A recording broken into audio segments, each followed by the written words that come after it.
What's up, guys? Welcome back to the channel. Today we're going for a walk, so just gonna see how far we could walk in an hour. Y'all ready? Let's go. Just kidding. Today's the day I show you guys what's going on. So in my previous video I talked about how I would disclose what my game plan is for the Supra.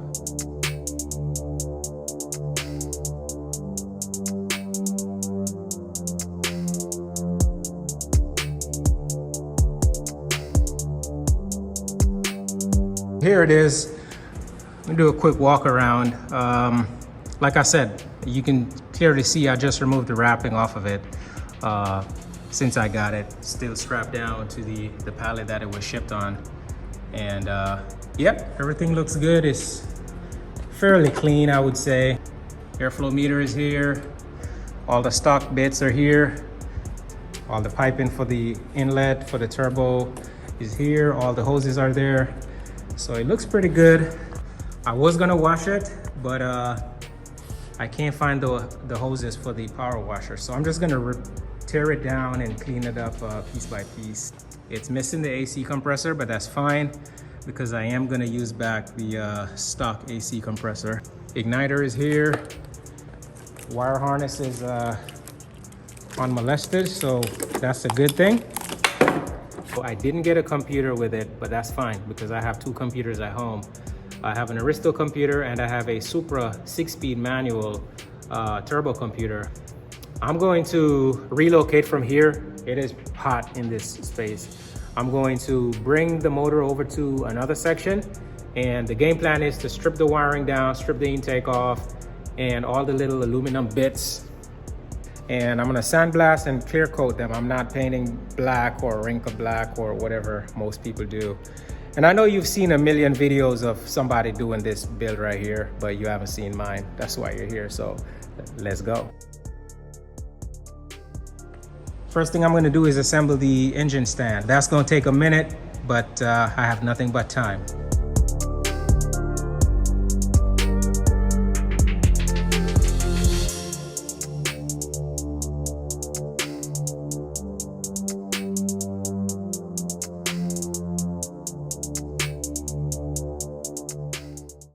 All right, engine stand is complete. Took a little bit longer than I wanted to, but it's done. I'm gonna start on the intake side. I'm gonna remove the wiring harness and the intake, kind of both at the same time.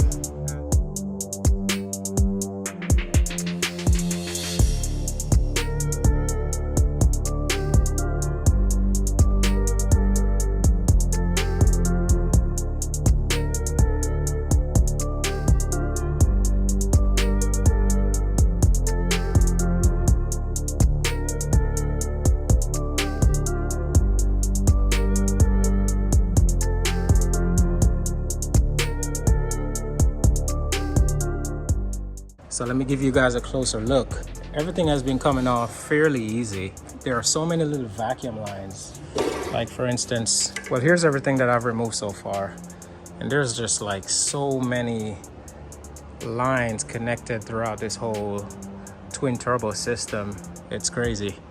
And I'm obviously on the exhaust side. I have the intake parts already removed, the inlets for the turbo and stuff like that. So now I just have to, I should have brought some WD-40, but I'm gonna go ahead and crank away at these rusty bolts here.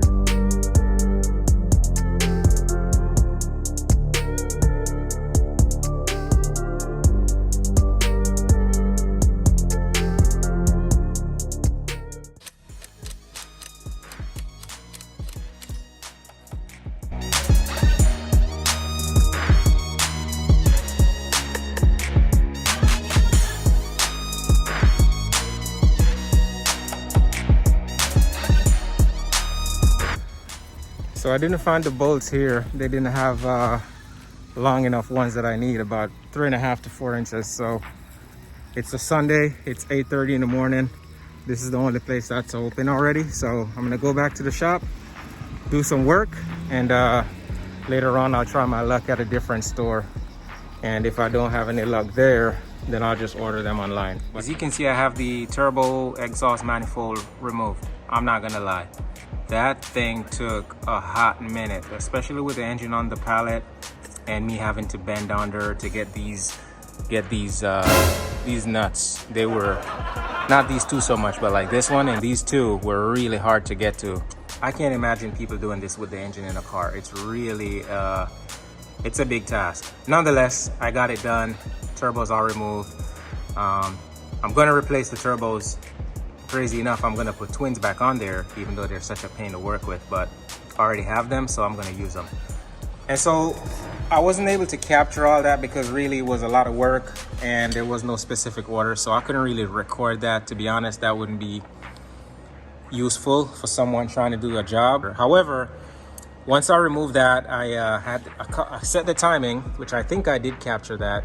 You know, make sure there's like a groove in this tooth right here. There's a little groove, and then you line it up with the top, a hump right there.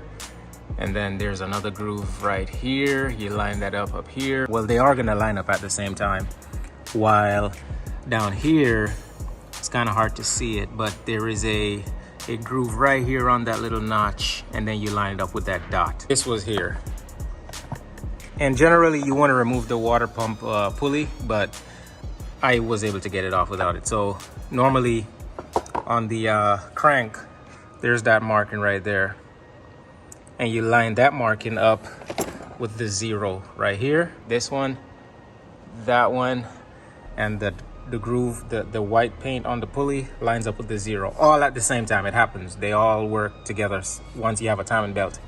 And I'm just doing that so whenever I remove the head and get ready to put it back on, everything is like kind of set to where nothing is going to be out of place and makes it harder to time the engine. So all I have now is just a head, block. The water pump is still on there, which the water pump looks pretty good. Like, it looks newer. The oil pump looks pretty fresh as well, so I'm not going to replace those. I have to start here, remove that bolt, remove this Allen right here, so I can take the cam gears off. Once I remove the cam gears, I'll obviously remove the timing belt in the process as well. I'm going to remove this as well, the tensioner pin, and then I'll get up here, remove the cams.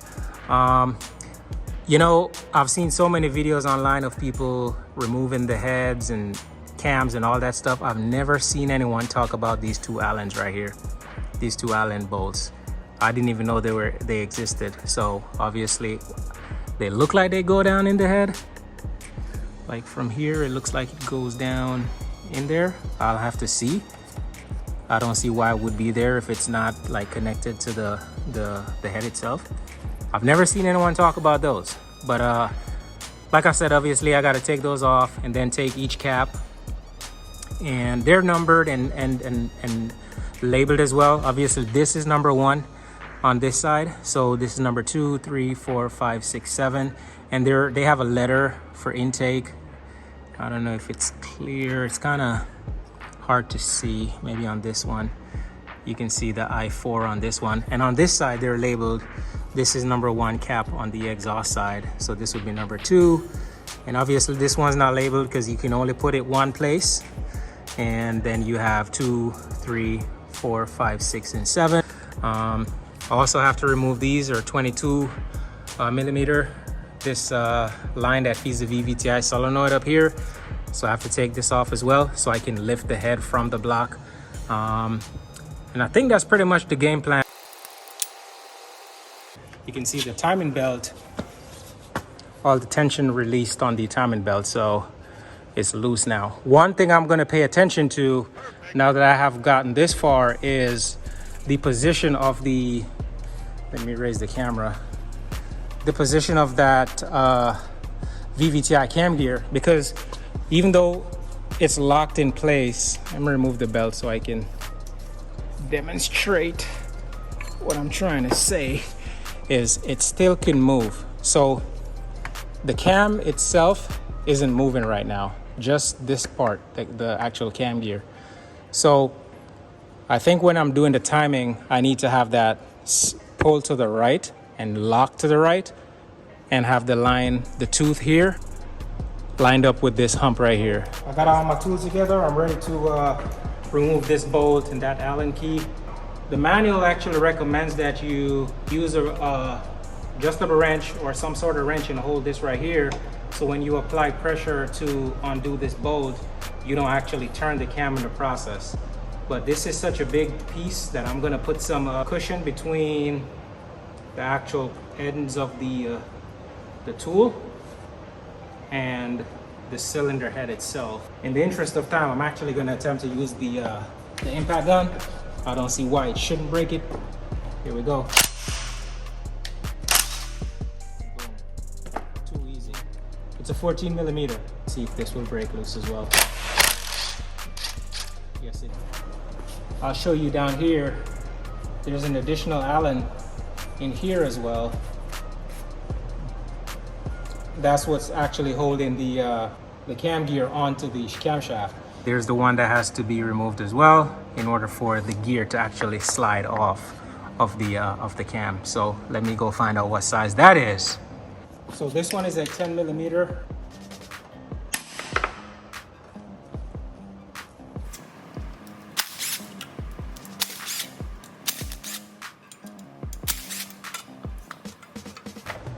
Now I'm going to remove this VVTi solenoid right here.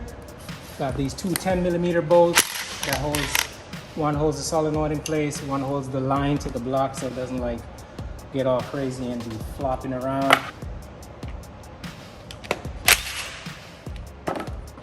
Important thing to note here is there's a washer. There's a washer on this side and there's a washer on that side. So if you didn't buy brand new washers, definitely want to pay attention to these so that you don't lose it. And this one, you can mix these up when you get ready to put them in. As you can see, this one has a filter on the end of it, which the other one doesn't. So that tells you this is the upper bolt. If I'm not mistaken, it's even longer than this one down here. It is. So you can see this one shorter, so you absolutely can't mix those up. The line can only fit one way. That's also kind of self-explanatory. So now I'm gonna start removing this these cam caps. And even though you can't mix those up, I'm just gonna keep the intake ones in one bag and the exhaust in another separate bag. So I'm just gonna break them loose.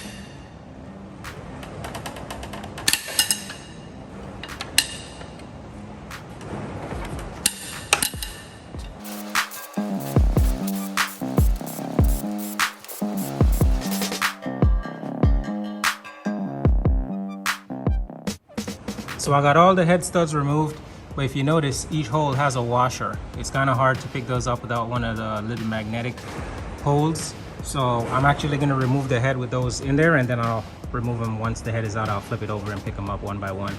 But 1, 2, 3, 4, 5, 6, 7 times 2, 14 bolts, 14 washers.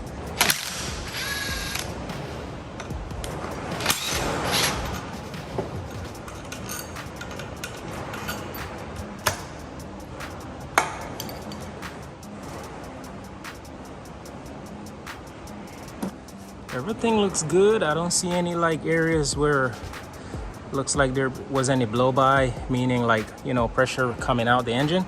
And the pistons look pretty damn good. I mean, I can almost see raw stock metal. Like that's pretty much like just by using my finger, it's almost back to cleared metal. I was actually quite scared about what it would look like inside here based on how the head smell and how dark it was when I removed the valve covers.